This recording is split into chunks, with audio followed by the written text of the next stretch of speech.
Hi, thank you for scanning the QR code. It's great to have you here. Now you're probably wondering, who's that dashing young woman up on the wall, am I right? Well, it's me, Winnie Drinkwater. I grew up in Cardonald and I took flying lessons at Renfrew Airport. Not the most traditional occupations for a woman, but my father was an engineer and I always looked up to him. You see, in my imagination, I would land my bed and I would make the jam spoon do a 3-point landing onto the jam dish. I wasn't just determined though. I was pretty good at it, even if I say so myself. I gained my pilot's licence at 17 and then qualified as an aircraft engineer at 19, even though the minimum age was 21. So not only was I Scotland's first female aircraft engineer, I was also the youngest in the world, male or female.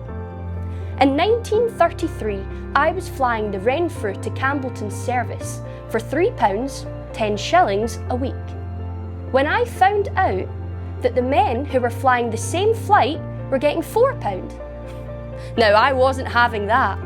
I spoke to the airline director and I managed to secure the same rate.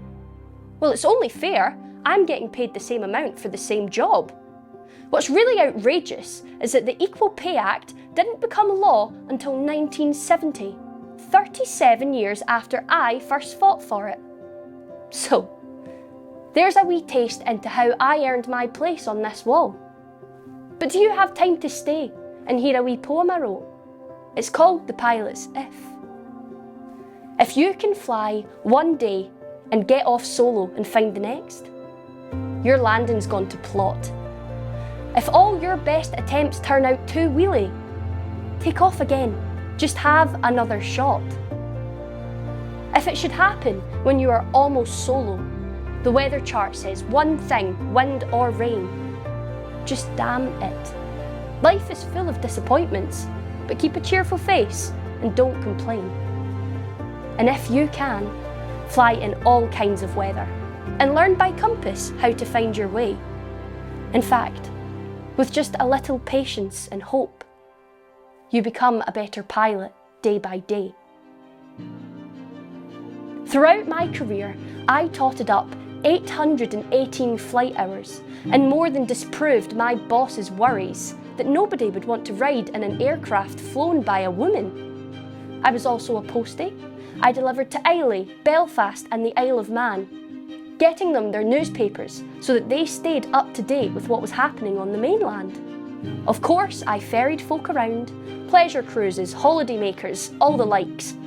But I also took on ambulance work on the Western Isles.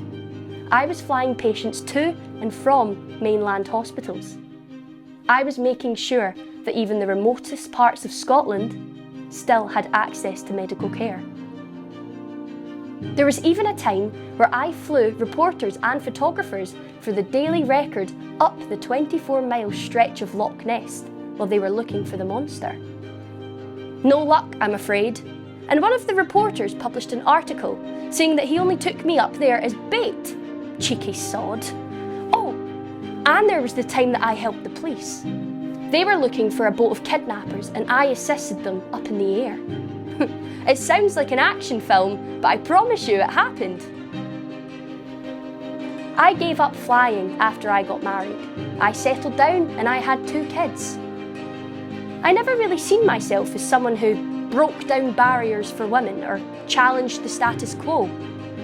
But looking back, I wasn't your average lady. And now I'm here, up on this wall, not even a mile from where I first decided to take to the skies. I guess for me, the sky really was the limit.